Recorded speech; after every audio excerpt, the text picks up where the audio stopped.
Welcome, ladies and gentlemen, to the next ICG webinar. And today's subject's all about being overwhelmed with leads and with answers and tips on how to reboot your estate agency. This webinar will touch on how estate agents can generate more leads, how you get better quality leads and manage those leads with your resources. Today, those questions will be asked, and I'm joined with, starting off in no particular order, Peter Knight from the Property Academy, Estate Agency Royalty. In fact, ladies and gentlemen, I think it's just the cream of the cream, or the skimmed milk of the skimmed milk, because we've got the cream of estate agency with us today. We've got Bob Scarf, ex-bigwig from Countrywide and now MD of Corwell. We have Bradley Keyser from SMS Speedway, who's the world's first commercial text messaging firm. Ed Mead, ex-boss man of Douglas and Gordon, and now boss man of Vuber. We've got Ben Sellers, the CEO of Starbury. The person who many estate agents trust with their website and digital marketing. And we should have Richard Day, who's head of customer success at Repeat. So, for obviously finally known means, I've got Andy Solomon from Yondell as well. I haven't missed anyone out. Thanks very much. Thanks for joining me today. And thank you everyone for watching this. What I'd like to start off with is, let's go and talk to our man on the ground, Andy Solomon. Andy, get prepared, ready to share your screen. What is actually happening live this week with estate agents, leads, landlord leads, vendor leads, buyer leads? Where are we? Over to you, my friend. Thanks very much, Chris, and good morning, everyone. Well, it's another week of incredible activity in the market. So this data runs up until midnight Sunday just gone, the 19th of July. And all I'm going to do is draw your attention really to this red line on the right-hand side, where you can see from the depths of lockdown, when that was first applied, vendors, this is new vendors coming onto estate agency websites, using the Yondell live chat service, requesting valuations of their properties, so home movers, home sellers, and you can just see it's been an upward trend all the way through from the bottom of lockdown. Right now, stamp duty announcement 2 weeks ago, and that climb has continued. So we're now seeing levels in terms of vendors seeking market appraisals, 124% higher than the same week last year. That is phenomenal. It's coming from a large sample of data. We work with several thousand estate agents across the UK. So that's the first thing. Buyers they're kind of flattened off a little bit, but they're also massively above the average levels, which is this green line here, going back to the beginning of 2019, and landlords and tenants. Everything is very, very buoyant.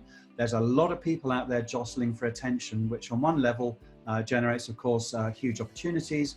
On another level, for strained agency teams trying to deal with all the noise and the demands from customers, very, very hard. And then just finally, just to flip over to say what's actually happening online, because people are not going down the high street in such large numbers as they did before. They're looking to do more and more stuff in a socially distant, safe way, which these days, of course, means digital. And the incredible figure we've got here is really this blue line, which is estate agency visits to estate agency websites. And we finished last week at 29% higher than the same week last year. So considerably more people on self-branded estate agency websites. And then most importantly, they are looking for digital ways to engage. So via live chat, there's been this big growth. This red line is the number of chats. It always trended before, now it's separated and stayed separate.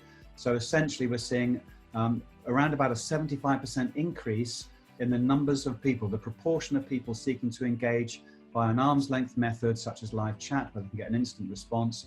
And then also importantly, they are converting at higher levels than ever before. So this is creating the perfect storm of massive numbers of new business opportunities coming via digital channels. I'll stop there, Chris. Does that make sense?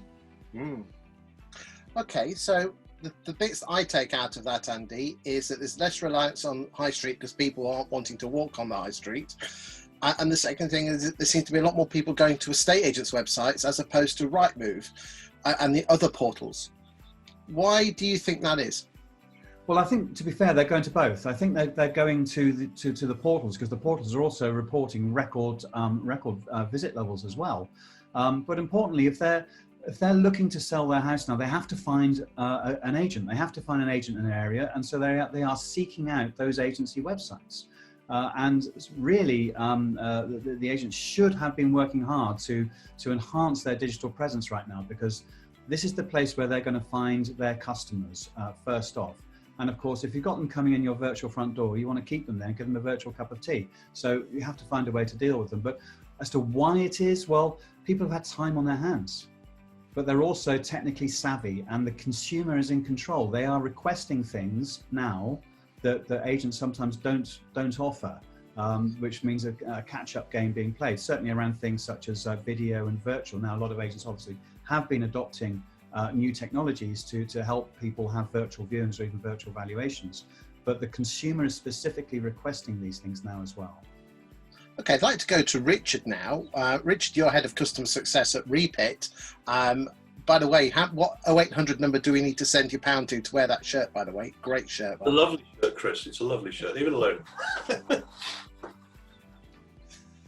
You're responsible, if memory serves you well, for at least a quarter of the UK estate agent's CRM system. So you're obviously seeing the numbers there. And I do know for a fact that each week you chuck some stats out internally.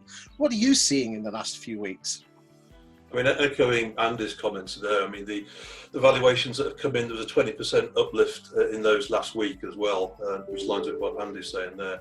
But also the applicants coming in, the figures just keep going up and up and up. And then talking to customers over the last few weeks, and last week especially, all our customers appear to be extremely busy at the moment, which I'm sure is echoed by all you around the table and the people on the call as well. I mean, coming back to what can agents do to be smart, what they're doing, it's key that they are clear of. They are busy, so working smarter, not harder, is a key element to this. But just looking at how some of our more successful agents work outside of the tech side of things.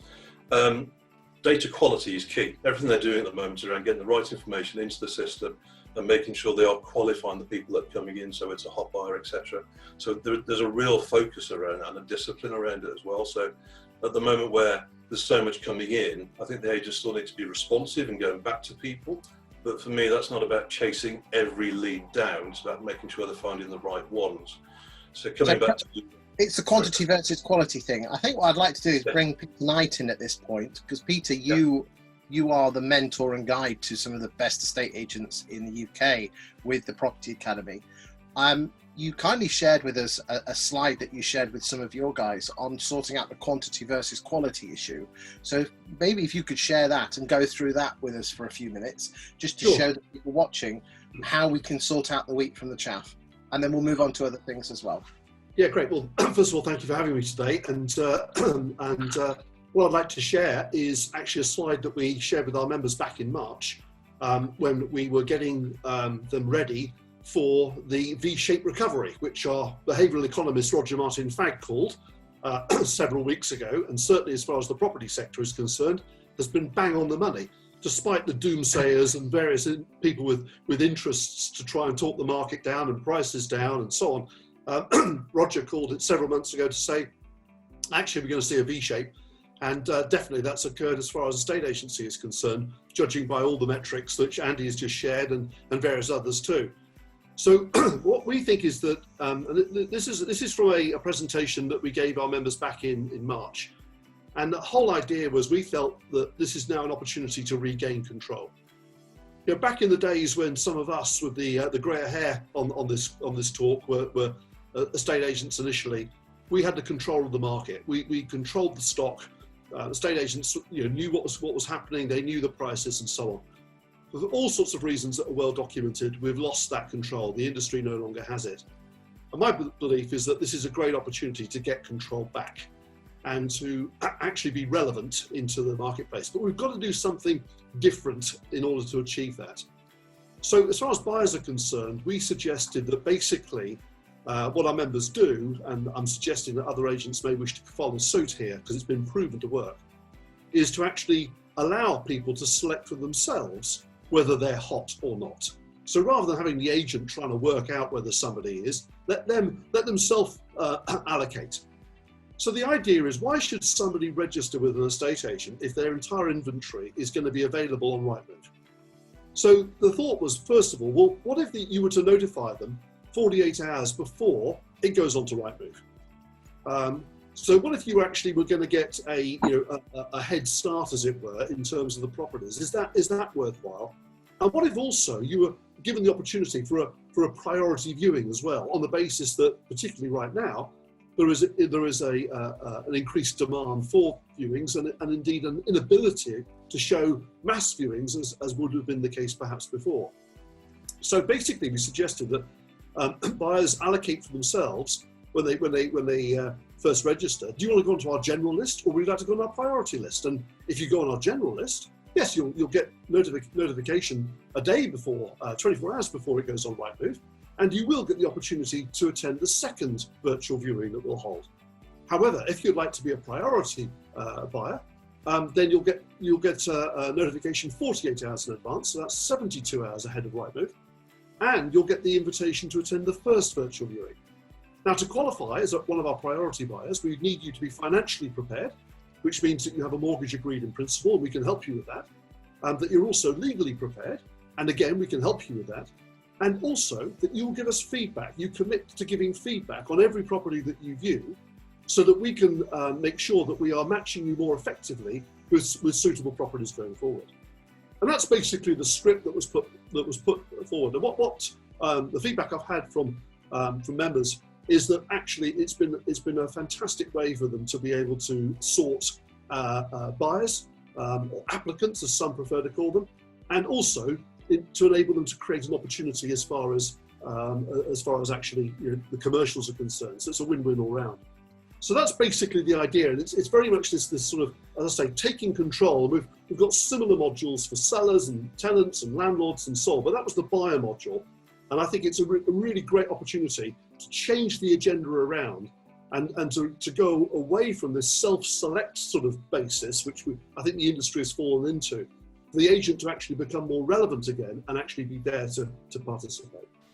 I mean, it's interesting. Some people have actually said that the two things that actually killed proper estate agency was, I'm sorry about this, Richard, but one was the CRM systems and the other one was the portals. And by taking control back, this sounds so simple, but yet so effective, Peter. Why don't you think most agents are doing it? Because, well, to be blunt, I think that too many have been too lazy for too long and haven't needed to. One of our speakers on one of our webinars said a few weeks ago, he said, COVID-19 has changed nothing. It has accelerated everything. Now, some people might disagree with that statement, or certainly the first part of it, but the second part of the thing is unarguable, in that everything has been accelerated. And we are back in a situation, therefore, where all of a sudden now, agents who didn't adopt all the amazing technology and all the amazing services that are available before, because they lacked impetus to do so, because they were doing okay, quite frankly, in a sort of okay-ish sort of way. Suddenly, they've had a very rude awakening, as indeed has every industry, and they've had to adapt, or the good ones have. And what's more, they're seeing record performances. We have members who are not just seeing record numbers of applicant buyers and applicant tenants, and all the data that Andy just shared a moment ago. We've got people who are achieving record levels of sales, record levels of lets, and record levels of income. And, and actually finding that they've been more profitable because they've elected to use services such as, services such as Vshape, for example, as opposed to just going out and employing yet another negotiator and another negotiator and another negotiator and eroding their margins. They're actually stopping and looking at their businesses in a much more grown up, if I could use that term, way, and looking at it from the point of view of how can we operate highly effectively and embracing it, because actually they've been forced into it. And having been forced into it, they've come out and gone, actually, this really works. So the real challenge, I think, for a lot of agents right now is to embrace what has happened during this period, to take all the things that have actually been really, really helpful, although at first they might not have felt that way, and incorporate them into the next normal when that occurs. And by the way, we're not in the next normal, we're in the awkward bit in the middle between the old normal and the next normal. So they've got to cope with this.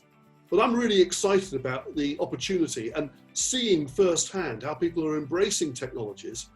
And of course, you mentioned the CRM systems. Well, Repeat's new platform, which is super exciting for so many tech businesses to be able to integrate. And agents now will have the chance to line all this up together And I can't wait to see what's going to happen from the collaborative perspective of all these different sort of bits of kit coming together and working in harmony. So Chris, I feel that we've got a situation where the industry has rapidly come back out again, and the best ones, the gap, by the way, is widening between the best and the worst, but the best ones are on a massively positive upwards trajectory. Okay, we're going to come to some solutions a little bit later on, but I think it's good that we actually delve deeper into the problems. I'd like to go to Bob Scarf now.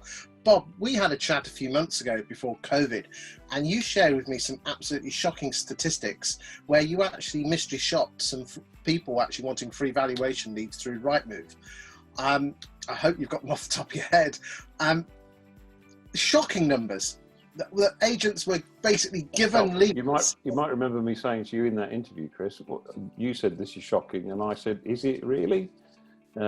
You made the point a minute ago about how what ruined estate agency was CRMs and Rightmove. Well, actually, it only ruined estate agency for lazy, good-for-nothing agents who then relied on those things to do their jobs for them instead of seeing them as tools to make them even more efficient and effective than they would have been without them. People moan about Rightmove, Zoopla or whatever and about the power that they have over us. Well, they only have power over the agents that have allowed it to have power over them, and agents who haven't been thinking for themselves the sorts of things that Peter's just been talking about for the last 15, 20 years and before. So yes, I have to tell you, therefore, I wasn't completely surprised at all by the results last summer, probably almost exactly a year ago when we did this big mammoth test. We sent 120 local valuation alert emails to agents across the whole of Greater London. Within half an hour, something like 5% of them had had a phone call or an email, and we counted an email as being at least something. But you'd think, given that these people have asked you for a valuation, and the way that these LVAs work, as people know, is that you're competing then against 4 other agents, typically in your postcode. So typically, the first to react to it is probably going to get the appointment, at least, even if they don't get the instruction. Within an hour, it was something like another 5% had responded, and that was it. If you didn't hear back from them within an hour, you probably weren't going to hear from them ever, because I think it was something like after 24 hours, 75% of them had still not been responded to in any way, not even with an autoresponder saying, we're too busy to deal with you, you annoying customer, go away. And that was it. There was no further contact after that. So yes, it's appalling, but it's a reflection on probably the customer service standards that have existed for a long while, and that's why one of the things that's coming out of all of this that for me is a good thing is that the Darwinian principle of survival of the fittest hopefully will see off some of these weak, lazy agents. The downside, I mean, I have my own view on whether or not we've yet really seen a V-shaped recovery. I'll tell you what that is in a second if you're interested. But the downside of it being a V-shaped recovery is that actually it wasn't bad enough to kill off some of the weaker animals. We needed some meteorites to hit the planet so that some of these dinosaurs would be killed off so that the fitter species would survive. And unfortunately, if it's only been a 7-week recession, and if it is the case that people are seeing record business, unfortunately, these lazy agents will soon go back to being lazy as they were before. As Peter alluded to, maybe it was somebody else, that old saying about the greatest obstacle to being great is being good. These people think they're good enough, so they don't try and be great. Okay, let's go to Ben, and then I'd like to go to Andy, please. Yeah, I was just going to say that, what we found in the last couple of months is, many of our sort of more forward-thinking clients have actually started to really question their workflows, meaning where are all these leads coming from and how are they being handled? Traditionally it's just make the calls. But actually we all know that, when you get this level of increase in leads, not only have you got to try and filter them quickly, but you've also got to try and work out which ones are the priority. So we've been looking at actually what the journeys are and what are the support tools to make sure that all leads are being handled, hot or lukewarm, because even the lukewarm ones might be hot in 3-4 months' time. So it's actually about really questioning, do your logins to Rightmove, make an inquiry and screen grab the entire process right the way through and actually see for yourself what you've got. And as Bob has just said, find out what's actually being said or not. And actually you will be surprised, we're even surprised with many of our own websites that we work with clients. So, really question it, really explore it, map it out and mark it down, and then actually start putting in different layers and different touch points to make sure they're being worked, tracked and prioritized. Andy, I know part of Yondell is that you do mystery shopping exercises for large and small estate agents. Give us a flavour of what was happening before COVID, because I'm really, if they couldn't cope with the leads coming in before, God help them now. Yeah, so that's a really interesting question, Chris. Thank you. Essentially, we traditionally have seen a massive inconsistency in approach from estate. So we've done individual mystery shop programs and regular mystery shop programs for both small independents, regional players, and also some of the national franchise groups as well. So we're looking to really to key things around speed, around consistency, and around thoroughness of response. And that would then deliver the gradings and the scores that we use. Essentially, we just see that 50% just fall flat straight away. And you just sort of wonder, well, why are you bothering? There's no response, and then if there is a response, it's a very poor response. The number of responses that we've logged where no name is given when they're answering the phone, say, or they're not asking the full details about the person they're speaking to. Can I just stop you there? Before, 50% of leads that come through the portals don't even get answered. Well, yes. Well, not just through the portals. I mean, it can come through any channel, really. Off the website. Yeah, okay. It can be. Okay, let's go Peter, and then we'll go Ed. There are layers here. Some are very, very good. Others are not so good. We've carried out with the Best Estate Agent Guide a mystery shop of every single branch in the country. We've done it for 3 years, and it's involved over 40,000 a year. So we've got 120,000 mystery shops to draw from, and on that basis, I can tell you 52% of all inquiries go unanswered within 24 hours. And everything Andy has just said, when agents say, "Oh, it doesn't apply to me," and I'm afraid even some of the better agents, some of their branches, it does apply. So there's a massive variation in terms of quality within firms themselves. So it's not just firm A and firm B. Within firm A, you may get an exceptional respondent and no response. And of course, this is why the old methods weren't working. Agents, the lazy, we refer to them as lazy, perhaps that's a little unkind, but they were overwhelmed before. Now, what chance have they got if they're still relying on the old systems? So they've got to employ different systems and different methodologies, because the old way wasn't working, and for certain it isn't working now. Let's go to Ed. I mean, the fact is, various people have alluded to this. I mean, the problem not only are leads not being answered, but the biggest problem we've always had is knowing where to spend our marketing money to get the best leads coming in, because people answered the phone, they said, "How did you hear about us?" Website was always the sort of standard, 75% said website, and no one then asked, well, where did you read about the website? Where did you see it? And it's just not good enough. The fact of the matter is and Peter said exactly the right thing here, that nothing's changed.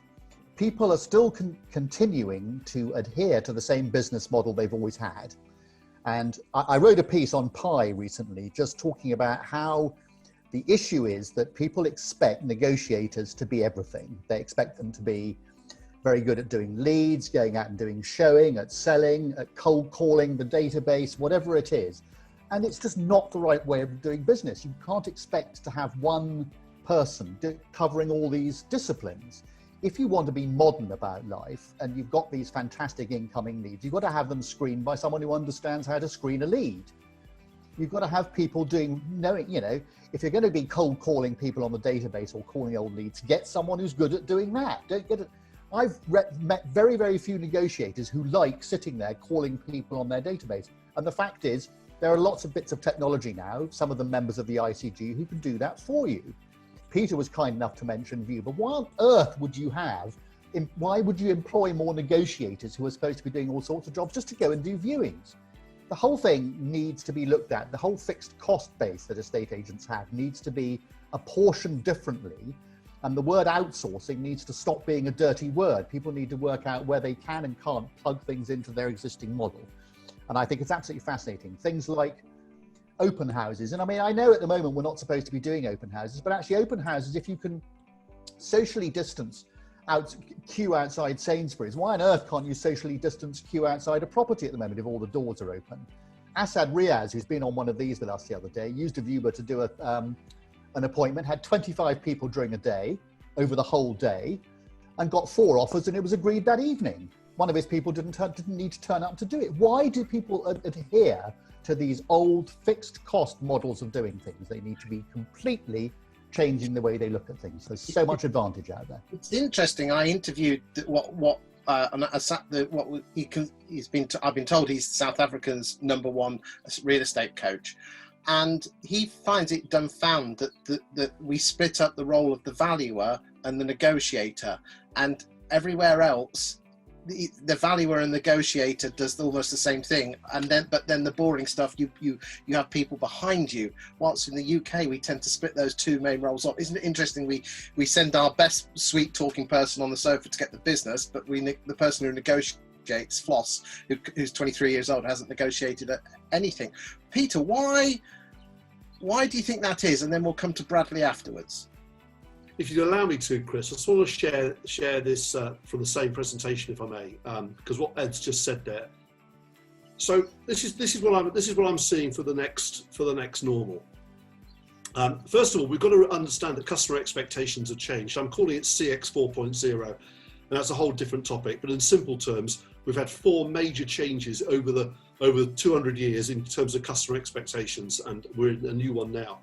So estate agents have to design their product and service levels and their proposition accordingly. And they must have a competitive advantage. If it's just the same as everybody else, it's not a competitive advantage. And then here's the key point that Ed was making. Rather than thinking about the people and then what tech or outsource options are there to support the people, start instead with what tech and outsource options are there to deliver that proposition, and then, having worked that out, say, okay, what are the essential people that we can't have for the tech and outsourced options? And my sense is that the market appraisal, listing, call it whatever you want, is the people essential piece. But quite frankly, everything else can be outsourced. Then you need to make sure you've got proper feedback coming in, that you are delivering on the promise, and that feedback will also inform you in the event that actually the customer expectations have changed and we've gone to 4.1 or 4.2 or 4.3. As inevitably we will do. But the key part of this model is to switch around, rather than what people do I need and then what tech can support them. Instead, what tech is there available to enable me to be nimble, to enable me to mitigate my risk in terms of any future spike or future drama that we may well encounter. And I think this is the absolute key piece to it. And this is what we've been working with agents to deliver over this period of time, is to actually create this model to enable them to come out of it in great shape, in great health, and provide a proper service to people that's on what I call this 4.0 level. Okay, let's go to Bradley. Just pick up on what Peter was saying there. Absolutely. As a business, you first need to define what value you are wanting to offer your clients. What's your unique selling point? What's your competitive edge over the competition? And then break that down into a workflow, because your workflow is key to understanding where you need people to add value, the sort of value that your tech and your automations cannot add, but your tech and your automations are absolutely crucial to the efficiency and to backing up your human input and your value added from your humans. And we, at the moment, have a estate agency model where a lot of that is jumbled up almost incidentally, as Peter was saying, where it was a case of, what do I want to do? And I'll shoehorn the tech in sideways. Whereas if you concentrate on what do I need to achieve to give my value to my clients, how can I perfect my workflow to make it more efficient? So for example, you might want to automate your identification and verification, anti-money laundering and those sort of checks, or perhaps your instant responses, so that customers feel when they've made an inquiry, they've at least been acknowledged. And you can do all of those sort of value adds in an automated way up front, and then you can have your quality people come in behind and give that personalization. I think the buzzword really moving forward is going to be personalized efficiency, where you're working hand in hand with your automations in order to give that personalization, that value, but in the back end, you optimize, you're efficient, you've got your costs down. I mean, do you think, in theory, that apart from actually sending a valuer out on the appointment, to a point we could almost outsource everything from website and lead generation, you know, with the likes of Ben and bringing people in? You've got web chat with Andy Solomon, and that brings people in. We've obviously got Bradley there that can send text messages out, because you obviously have to get the marketing message out. We've got Ed there that can do viewings. You know, we've got Bob that can respond to email requests and stuff like that. Could we? Am I talking space age Jensens here, that you could outsource everything? I'll just come in on that. Sorry, I'll just make one quick point in response to that, Chris. The fundamental thing, my machine doesn't turn emails into phone calls. It makes emails be spoken to by somebody who knows what they're talking about, not somebody somewhere else, not in a call center, not outsourced. It's the person in the branch who knows about that listing speaking quickly to the customer. And that bit, you can outsource it if you like, and it will certainly be cheaper, and you could certainly cut your fees. But I think the future, even more now, lies in decent agents charging decent fees, employing very good people to deliver a very good service.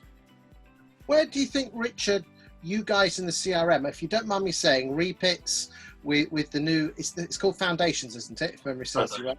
Yeah. Okay, if you don't mind me saying, that is a godsend, because you lot have been in the 20th century for years.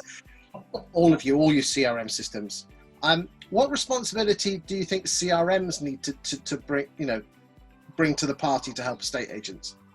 I mean, my take on tech generally, Chris, is that it's there to solve problems or provide opportunities to whoever it is, whether it's agency or any other business line. I mean, coming back to Peter's point about CX4 and whether things can be outsourced, insourced, whatever terms you want to use, Foundations and the marketplace, as we're talking about it, and that line of thinking, it is there to create an ecosystem that you can just plug and play whatever integration you may want to have, whether it's with Bradley, whether it's with Bob, Ed, etc. Those things are there. So it's seamless from an agent's perspective in doing that, so it makes it less effort. But also you've still got that core data, which is goldmine or gold dust to you guys, is in the system. It's centralized and you can work from that. But it's the ability to make that easy and easier for people. So they can make those choices and go, okay, we want to do that bit differently. There's an app for it. Bring it in, use it.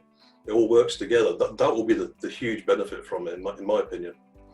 I mean, isn't it interesting that, most people, I wouldn't go anywhere near a web chat, 6-7 months ago, but now think nothing of it. Who would have thought that we'd have been doing webinars like this on Zoom? I think the world has changed through COVID, for sure. Peter, you talk to an awful lot of estate agents. I mean, let's just go through the estate agency process. First one is trying to obtain the lead in the first place. What would you be, if you were starting an estate agents today, what would you be doing with bringing more leads in? Well, I think there's two schools of thought here. So if you've already got a database, and if you've been trading for any period of time, you actually probably don't need many more leads, quite frankly. And you've got plenty coming in abundance anyway from the portals at this moment in time. So So from a pure lead gen perspective, my sense is that there's probably an abundance of leads. However, what we've not been talking about is brand. And what we've not been talking about is how you can actually boss your patch in terms of, you know, actually being that dominant force in an area, and how you can be relevant in terms of the current situation. And, you know, it's interesting what Bradley just said about this idea about what does the consumer want these days. 4.0 has three key tenets to it. The first one is it must be functional and uplifting. The second one is it must be consistent and individual. And the third one is it must be anticipative, i.e. we should be able to anticipate what the customer wants and look after them in advance of their request for assistance. Key elements to what I describe as 4.0. And that's why I actually believe that you can utilize the right tech. There's an awful lot of rubbish tech out there, but there's some amazingly brilliant tech. But it's not just tech, it's also services as well, to enable actually somebody setting up an estate agency business on their own. You could set up and run a brilliant estate agency, actually, I think, with almost 0 employees, and outsource everything other than that key role of the market appraisal and the listing. You know, you've got services like Prospect Engine to enable you to actually mine that database. You've got ASAP Complete, you know, who do a brilliant job in terms of sales progression and getting that through. You've got, you know, there's so many, you know, it's hard to list them all, but not being funny, ICG website has all of these suppliers listed there. And you, quite frankly, an agent could set up on their own, or a business ideally with an established database, could set up with minimal overheads and absolutely deliver a 4.0 experience by utilizing all of these various services. And it enables scale to happen, because what happened, the trouble in the past has been agents have got to a certain size and then they've said, oh, I better employ another sales progressor, I better employ another property manager, I better employ another negotiator, I better employ another valuer. The trouble is they've then got to accumulate a level of business to justify that overhead increase. And that's where they end up doing this roller coaster of profitability and then falling down and not making money, and it's very spiky, regardless of the market. And then you add the market conditions into it. There's just way too much vulnerability. So what I'm excited about for the good agents now is the opportunity to take advantage of all of these services that are available to them, and to redesign that and reimagine their businesses, where the key role, absolute key role of winning the business is their focus. And they've got support for all the other aspects to whatever degree that they want. And you know, I'm seeing some remarkable results out there with people achieving levels of profitability, even during this period of time, that is far outweighing what they've achieved historically. But logically it makes sense to outsource, but you know, a lot of agents are very precious about their brand. I mean, Ed, you do an awful lot of Viewer does outsourced viewings. How do you get over the fear of people saying, how is this person who I don't know going to represent my brand? Well, I'd suggest you go and read our testimonials if you want to get some named testimonials from some of the best estate agents in the UK. But also, I would point people at a survey we did when we started. One of the reasons I started Vshape was because I'd done some research which showed very, very clearly, in the nicest possible way to estate agents, that people don't care who shows them around a property. They just want to get in. Part of CX4, if we're going to call it that, is that people want to be serviced when they want to be serviced. And actually, I'm embarrassed to say that 81% of people who responded out of the 250 who just bought said they'd rather not be shown around by an estate agent. They'd rather be shown around by a competent person who was just going to open the door, give feedback. But the most important thing was that they wanted to get around when they wanted to get around. And we have had, you know, we've done 110,000 of these things now, and we have not had issues with someone coming. We've never had an issue with an estate agent coming back and saying that person was awful, we don't want them. You know, our guys get feedback all the time, probably in a way that the estate agents, negotiators don't get. You know, they're actually rated after every single viewing. So if you've got somebody who is being rated every time they go and show something, are your negotiators being rated? I think there's also, very quickly, there's also a much older issue with a lot of particularly corporate agents, and Bob might have something to say with this, where the big corporates make such an enormous chunk of their money out of the buyer from selling them services that desire to go and meet them first time around is giving them some problems. I think a lot of them still say, oh, no, we have to go and meet the buyer, so we want to sell them a mortgage or a conveyancing service or an insurance service. Well, I don't understand why that's not being done before that you go and meet them as part of the qualification process. Why would you want to go and waste a negotiator's time with someone who might or might not be a prospect?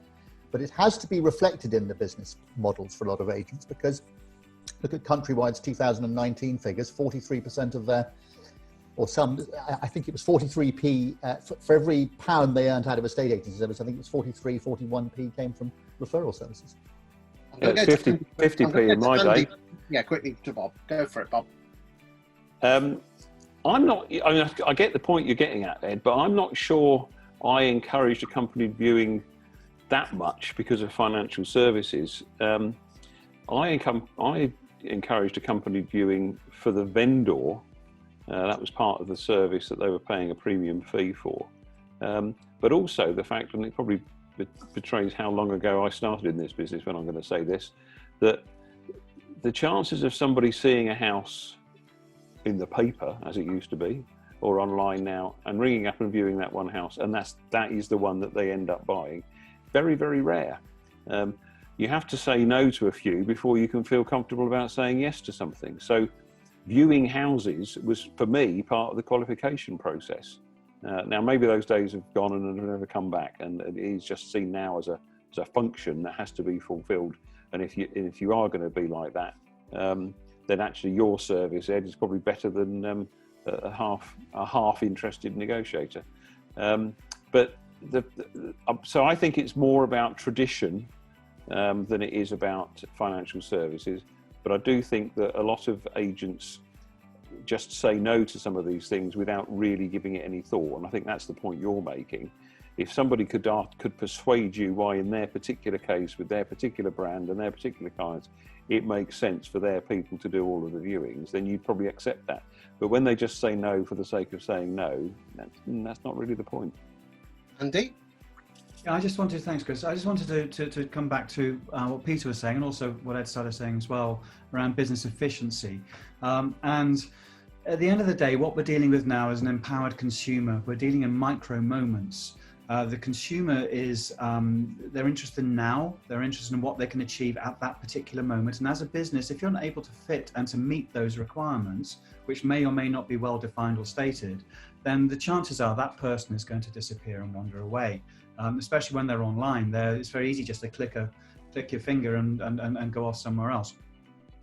So when it comes to business efficiency and outsourcing, and this whole idea that there are a whole range of different things that could be done better, one of the key objections we've always faced at Yondle is essentially, how do I know that I can trust you to represent my business, my brand, as well as I could do it myself? And the honest answer, and this sounds a little bit arrogant, but the honest answer is that for live chat, we can actually do it better, because we're always going to be available. We're always going to respond in 15 seconds. We're not going to be distracted by someone walking in the door or the telephone ringing. We're able to give pure, undivided attention to someone at a moment where they are expressing an interest. And we also then found that if, through going through that proper qualification process, if there's the ability to hand someone off from live chat where they've been a passive visitor to begin with, they become more motivated, they feel confident and comfortable about what they're hearing, and then we're able to hand them off immediately in a phone call to someone sitting by who's a skilled member of the agent's team. When we looked at the data that, for example, Aaron Estates achieved across their brands, they increased their sales valuation lead to listing by 67%, purely because that customer journey just took place, job done. And the customer was exactly in the right place with the right confidence, the right expectations, and they were into the hands of a very competent and skilled agent straight away. Very, very powerful. Those are things that an agent staffing themselves are always going to struggle with, because they have so many competing demands on their time. Peter, you obviously, with the EA Masters, when we interviewed each other last year, when we spoke, you said that there seemed to be like a widening gap, you mentioned it earlier on, between the good agents and the average agents. Do you think that will continue now post-COVID? Definitely. We're underway with the best estate agent guide assessment right now, and in fact we'll have the first cut of all the data with us in the next week or so. And we analyse over 3 billion pieces of data in order to compile this, and it's unlike anything else that's ever been done. And it gives us an opportunity to really look and see which agents are performing well, and the best are better. If I was to summarise it, the best are getting better, and the poor ones are getting poorer. And actually, there's a large number in the middle who talk a good game, quite frankly, but aren't delivering on it. And they're the ones who are really going to come unstuck, because the poor ones have managed to somehow engineer their businesses to such a degree that they can make a living out of it, right? They can get by on a certain number of transactions, and perhaps out of nostalgia or out of local community relationships, they get sufficient to be able to trade. And if that's what they wish to do, then fair enough. However, the very best agents are absolutely year on year growth, achieving extraordinary things.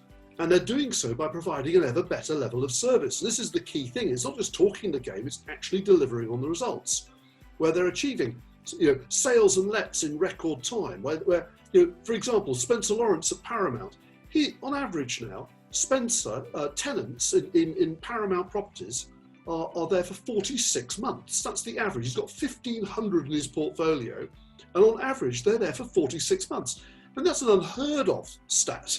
And that's all down to a combination of selecting the right tenant for the property, making sure that the right service is provided, and that includes, by the way, managing the landlord to deliver the right experience, treating the tenants in the right way. These were things that we've been talking about for ages, but the best agents have embraced them, and they can see the commercial opportunities out there. So my expectancy, and the EA Masters is going ahead on the 8th of October, and we'll be announcing in the next week, 2 weeks, the exact format of it. It will be different.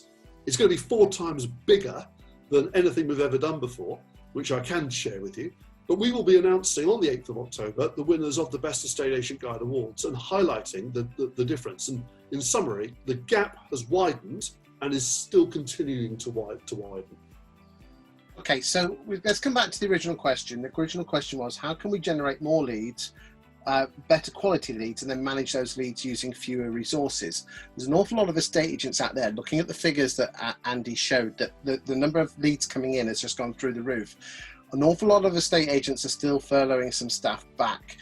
They almost seem to be running at 120, 130% on 80 to 90% staff. Do you think that is... It comes down, everyone seems to be telling me here that it comes down to not necessarily the tech, it's the people, and whether you've got the right people. And reality, you should almost be, go for it, Ben. I think one of the things that we've got to really consider here is, are they asking questions? There's this thing where a lot of people just make assumptions. So if you actually ask questions when you're asked one, so at the moment, let's just start with this 52% of all portal leads that you're not handling. And actually, if we go further into Richard's world of CRM, I think only half of those that make it into the CRM get handled as well. But if you started off by asking questions, and in these days, you don't have to do canned responses. So this, some people have auto responders, and it's like, yeah, we'll be back to you. Thanks for the inquiry. We'll be back to you when we're ready, kind of thing. But actually now you can have dynamic conversational forms in those questions that literally will be agile and change depending on the questions you answer. So just in doing that, you can actually, one, surface and start getting towards Peter's priority list, because they're answering all the questions at the right time. You can also start generating more additional business, mortgages and services and surveys and all the other bits and pieces, because you just ask them some questions. And you can also work out which ones to jump on the phone to and get moving on. So I think that, waking up to actually asking questions rather than just trying to respond to whether the place takes cats or dogs is not really the right way about it. Bradley, come in. Anything you want to add on this? It's just picking up on both what Ben and Peter were saying, and Andy actually.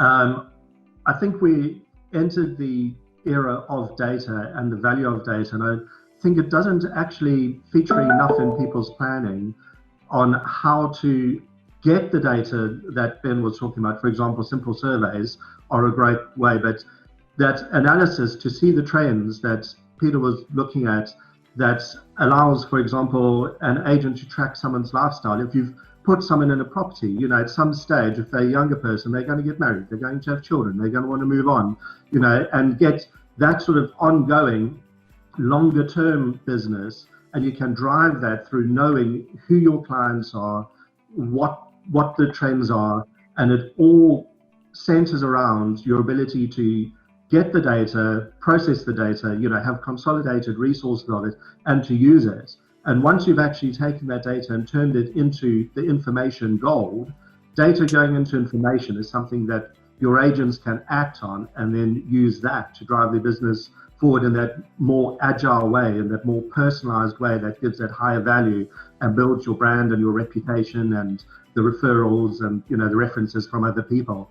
So I don't think we have enough value yet on what's sitting in all of this technology, which is the underlying data. Okay, I'd like to go to Richard, because you're CRM, and then Peter to talk about how the Australians work, because we do put those on the pedestal. Peter, what responsibilities do you think CRM providers have with regard to data to ensure that the leads that do come through get serviced? I mean, the leads that come into us, I mean, we can import those directly into our CRM, so that it takes out a manual step for agents doing it from a mailbox. There's automation there, but picking up on other people's points as well. We did some analysis a couple of years ago where even the ones which are automated that come in, there's probably a 30% which aren't just dealt with at all. They just sit there and they don't go anywhere. So again, it comes back to the right people processing those in the right way, and then the questions that get asked on the back of that. You know, the ability to automate some of the questions that people are referring to here to qualify those leads, you know, from applicants, can you identify potential vendors and landlords, things like that. And it does come back to that data validation, but just making it easy and to automate some of those tasks. I come back to the points about CRM and PropTech. You know, it's there to make life easier so you can focus on the value add tasks, not on the grunt, basically. You know, but if people become lazy, that is down to those individual agents, not down to the tech. So really, we're there to make it easy, make it seamless, and make sure the data, once it's there, and coming back to Brad's point, there is a lot of data, information against that data, where you need to get to a point of wisdom. You know, what do you know about your clients in your database? You know, that's the goal, because if you have the longer term relationships and you know where people are going to be in 1, 2, 3, 4, 5 years time, you know, at the moment, my understanding of, you know, there's lower stock levels at the moment. So where's that stock going to come from in 2, 3, 4 years time? Is planning for that and using your data to drive that. Peter, you do an awful lot with Josh Fegan, who's considered one of the world's best real estate coaches. He's big on relationships, not transactional, which I think you've said before in an interview, you feel a lot of agents are. Where do you think this relationship-based and data can work together? The data that agents have and building relationships. Okay, Josh would be the first to acknowledge this. We bring over the very best of the Australian agents. They've got an awful lot of crap there as well, quite frankly. So, you know, we bring over their superstars, so don't have this idea that every Australian agent is brilliant, because they're not. Some of them are quite extraordinary, such as the John McGraths and the Dean Mackeys and the Phil Harris's and the Alexander Phillips and all the others that we've brought over the years. Look, here's the thing. The vast majority of agents have been able to get by, and some have made a good living, without actually having to do too much as far as their database is concerned. In other words, people have conveniently turned up and said, I want to buy, I want to rent, whatever, and the agent is there to facilitate that. And they've been able to make money out of doing it. We've got an opportunity, agents have got an opportunity now, though, to completely change this. And I accept that they're busy, and I accept that some of them will be saying, you've got no idea, mate, how busy we are, etc., etc. But I reckon this is an opportunity to go back to every single person on the database legitimately right now and say to them, we have got an unprecedented, awful word, isn't it? We're in a situation like never before, where every single person has been considering their future in this COVID environment. I think that's a fair statement, by the way. I think every one of us on this who's viewing this session today will have been thinking about their future in terms of what's been going on. They've had the time to do it. So there's a legitimate reason to call up people, even those that you haven't spoken to for ages, and say, hi. So I know it's been a few years since we last spoke, but all of our clients that we are engaging with at the moment are telling us that they're reviewing their future. Can I ask you how you are and what are your plans going forward? So we have an opportunity to actually take hold of the database and to reorganize and reassess the database and to maximize it. And look, everybody's at a traffic light. Every single person. You've got those at red, they've just moved in, they are not moving anytime soon. You've got those at green, those are the ones the estate agents love. They're the people that turn up and go, hey, I want to move, I want to buy, I want to sell. Then we love those people. But the vast majority are amber, right? And the thing about the vast majority is they have no idea how competitive interest rates are. They have no idea actually about, in certain areas, how easy it is to sell their property. They've got no idea about the lifestyle change that they could affect for themselves. And this is where a really good agent can make serious money at this moment in time, is converting all of those people at amber into greens. And the way to do that, and Bob was making this point, is to have conversations with people. So what you've got to do, back to your original question, Chris, which is managing this entire applicant register, what we've got to try to do is to sort the wheat from the chaff. But understand that the chaff will become wheat in time. So it's about nurturing these people on an ongoing basis. And that's where the emphasis needs to be, as opposed to just trying to get more and more greens coming in, which is where the vast majority of agency marketing expenditure is. Let's go and find more people who are at green. No, let's spend our time working with the thousands that we've got at amber and convert them back into green and help them to move on with their lives, which is ultimately what an estate agent is there to do. That sounds like too much like hard work, and patience is required, Peter, which are two skills a lot of agents don't have. Well said. It is hard work, and quite frankly, you don't enjoy that hard work, you're in the wrong profession. But that comes back to this thing about having the right people in the right jobs in the agencies. And by the way, given what Peter just said, why on earth do people think Foxtons were so successful back in the 90s?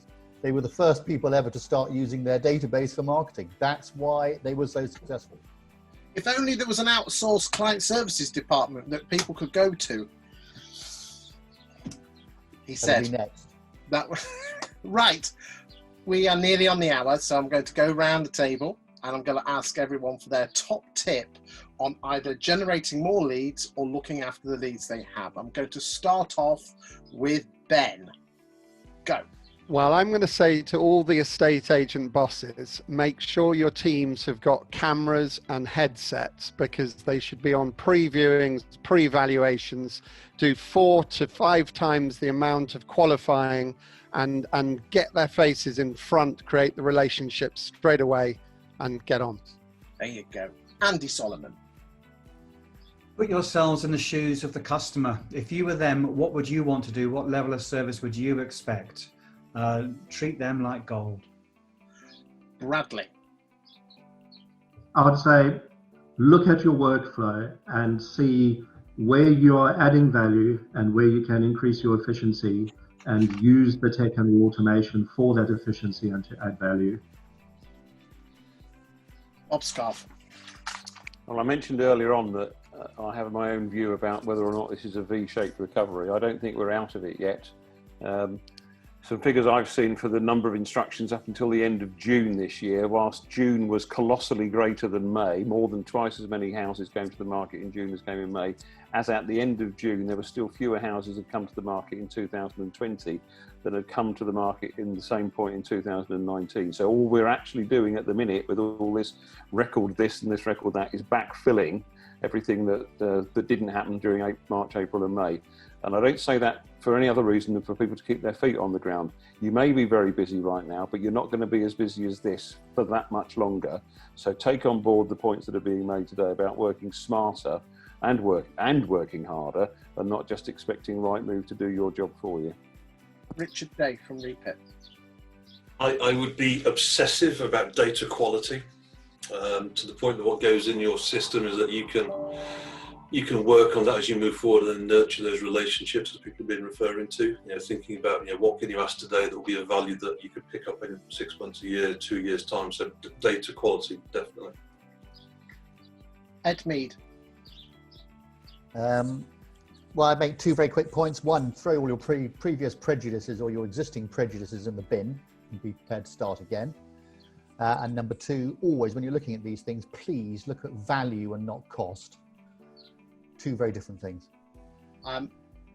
My final point before I move on to Peter, my concern with the UK estate agencies, we're too worried about getting in the current crop, not planting enough seeds for next year, because it's going to be a tough year next year.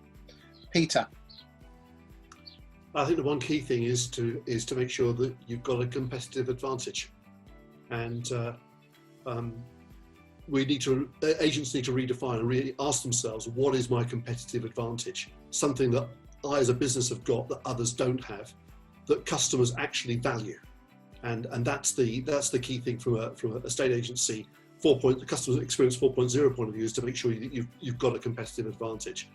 And I think it's a great opportunity to relaunch your business with that, and to set your stall out and to really improve on all areas. This is a moment that I reckon is a once in a lifetime moment, quite frankly, to re-engineer and reimagine your business from top to bottom. And as Winston Churchill said, never waste a good crisis.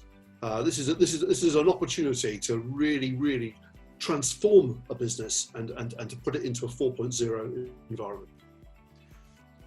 Ladies and gentlemen, thank you very much for watching today. I'd like to thank all the panelists that have been on the webinar today. I'd like to thank Ian White and Steve Mead for being part of the ICG. If you are a supplier to a state agency, and to be honest with you, there's a pretty high barrier to get into the ICG. Likewise, if you're an estate agent and you're looking for a supplier to outsource things to, then again, the barrier to entry for the ICG is quite high. So it's, they're pretty good. In fact, they're exceptional. I want to say thank you for your time to watching this today. The next ICG webinar is on the 4th of August, where we'll be talking about automating your estate agency, where we'll be helping you get more leads and generate more leads, and automating a system to save yourself more money and make more money, which at the end of the day is what we're all in business for. Thank you for your time today, and thank you for watching. Thank you. Wave goodbye, everyone.